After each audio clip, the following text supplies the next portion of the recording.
चलिए सुनते हैं नाग पंचमी की प्राचीन कथा। जब नाग देव बने भाई, प्राचीन काल में एक सेठ जी के 7 पुत्र थे। सातों के विवाह हो चुके थे। सबसे छोटे पुत्र की पत्नी श्रेष्ठ चरित्र की विदुषी और सुशील थी, परंतु उसके भाई नहीं था। एक दिन बड़ी बहू ने घर लिपने को पीली मिट्टी लाने के लिए सभी बहुओं को साथ चलने को कहा, तो सभी ढलिया और खुरपी लेकर मिट्टी खोदने लगी। तभी वहां एक सर्प निकला, जिसे बड़ी बहू खुरपी से मारने लगी। यह देखकर छोटी बहू ने उसे रोकते हुए कहा, मत मारो इसे, यह बेचारा निरपराध है। यह सुनकर बड़ी बहू ने उसे नहीं मारा। तब सर्प एक ओर जा बैठा। तब छोटी बहू ने उससे कहा, हम अभी लौट कर आती हैं, तुम यहाँ से जाना मत। यह कहकर वह सबके साथ मिट्टी लेकर घर चली गई और वहां कामकाज में फंसकर सर्प से जो वादा किया था उसे भूल गई। उसे दूसरे दिन वह बात याद आई तो सबको साथ लेकर वहां पहुंची और सर्प को उस स्थान पर बैठा देखकर बोली, सर्प भैया नमस्कार। सर्प ने कहा, तू भैया कह चुकी है, इसलिए तुझे छोड़ देता हूँ, नहीं तो झूठी बात कहने के कारण तुझे अभी 10 लेता। वह बोली, भैया मुझसे भूल हो गई, उसकी क्षमा मांगती हूँ। तब सर्प बोला, अच्छा, तू आज से मेरी बहन हुई और मैं तेरा भाई हुआ, तुझे जो मांगना हो मांग ले। वह बोली, भैया मेरा कोई नहीं है, अच्छा हुआ जो तू मेरा भाई बन गया। कुछ दिन व्यतीत होने पर वह सर्प मनुष्य का रूप रखकर उसके घर आया और बोला कि मेरी बहन को भेज दो। सब ने कहा कि इसके तो कोई भाई नहीं था, तो वह बोला, मैं दूर के रिश्ते में इसका भाई हूं, बचपन में ही बाहर चला गया था। उसके विश्वास दिलाने पर घर के लोगों ने छोटी को उसके साथ भेज दिया।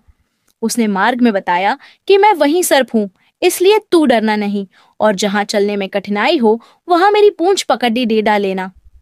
उसने कहे अनुसार ही किया और इस प्रकार वह उसके घर पहुंच गई। वहां के धन ऐश्वर्य को देखकर वह चकित हो गई। एक दिन सर्प की माता ने उससे कहा, मैं एक काम से बाहर जा रही हूँ, तू अपने भाई को ठंडा दूध पिला देना। उसे यह बात ध्यान न रही और उसे गर्म दूध पिला दिया, जिसमें उसका मुख बेतरह जल गया। यह देखकर सर्प की माता बहुत क्रोधित हुई, परंतु सर्प के समझाने पर शांत हो गई। तब सर्प ने कहा कि बहन को अब उसके घर भेज देना चाहिए। तब सर्प और उसके पिता ने उसे बहुत सा सोना, चांदी, जवाहरात, वस्त्र भूषण आदि देकर उसके घर पहुंचा दिया। इतना ढेर सारा धन देखकर बद्धी बहू ने ईर्ष्या से कहा, भाई तो बद्धा धनवान है, तुझे तो उससे और भी धन लाना चाहिए। सर्प ने यह वचन सुना तो सब वस्तुएं सोने की लाकर दे दी। यह देखकर बद्धी बहू ने कहा, इन्हें झाड़ने की झाड़ू भी सोने की होनी चाहिए। तब सर्प ने झाड़ू भी सोने की लाकर रख दी। सर्प ने छोटी बहू को हीरा मणियों का एक अद्भुत हार दिया था। उसकी प्रशंसा उस देश की रानी ने भी सुनी और वह राजा से बोली कि सेठ की छोटी बहू का हार यहाँ आना चाहिए। राजा ने मंत्री को हुक्म दिया कि उससे वह हार लेकर शीघ्र उपस्थित हो। मंत्री ने सेठ जी से जाकर कहा कि महारानी जी छोटी बहू का हार पहनेंगी, वह उससे लेकर मुझे दे दो। सेठ जी ने डर के कारण छोटी बहू से हार मंगाकर दे दिया। छोटी बहू को यह बात बहुत बुरी लगी।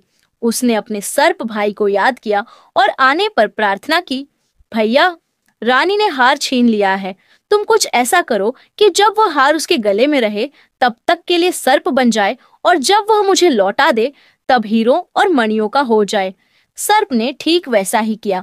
जैसे ही रानी ने हार पहना वैसे ही वह सर्प बन गया। यह देखकर रानी चीख पड़ती और रोने लगी। यह देखकर राजा ने सेठ के पास खबर भेजी कि छोटी बहू को तुरंत भेजो। सेठ जी डर गए कि राजा न जाने क्या करेगा। वे स्वयं छोटी बहू को साथ लेकर उपस्थित हुए। राजा ने छोटी बहू से पूछा, तूने क्या जादू किया है, मैं तुझे दंड दूंगा। छोटी बहू बोली, राजन धृष्टता क्षमा कीजिए, यह हार ही ऐसा है कि मेरे गले में हीरों और मणियों का रहता है और दूसरे के गले में सर्प बन जाता है। यह सुनकर राजा ने वह सर्प बना हार उसे देकर कहा, अभी पहन कर दिखाओ। छोटी बहू ने जैसे ही उसे पहना वैसे ही हीरो मणियों का हो गया। यह देखकर राजा को उसकी बात का विश्वास हो गया और उसने प्रसन्न होकर उसे बहुत सी मुद्राएं भी पुरस्कार में दी। छोटी वह अपने हार और इन सहित घर लौट आई। उसके धन को देखकर बड़ी बहू ने ईर्ष्या के कारण उसके पति को सिखाया कि छोटी बहू के पास कहीं से धन आया है। यह सुनकर उसके पति ने अपनी पत्नी को बुलाकर कहा, ठीक ठीक बता कि यह धन तुझे कौन देता है। तब वह सर्प को याद करने लगी। तब उसी समय सर्प ने प्रकट होकर कहा, यदि मेरी धर्म बहन के आचरण पर संदेह प्रकट करेगा तो मैं उसे खा लूंगा। यह सुनकर छोटी बहू का पति बहुत प्रसन्न हुआ और उसने सर्प देवता का बड़ा सत्कार किया। उसी दिन से नाग पंचमी का त्योहार मनाया जाता है और स्त्रियां सर्प को भाई मानकर उसकी पूजा करती हैं। ये था आज का वीडियो। जानकारी अच्छी लगी हो तो वीडियो को जरूर लाइक करें और कमेंट में शिव पार्वती जरूर लिखें। जय श्री कृष्णा।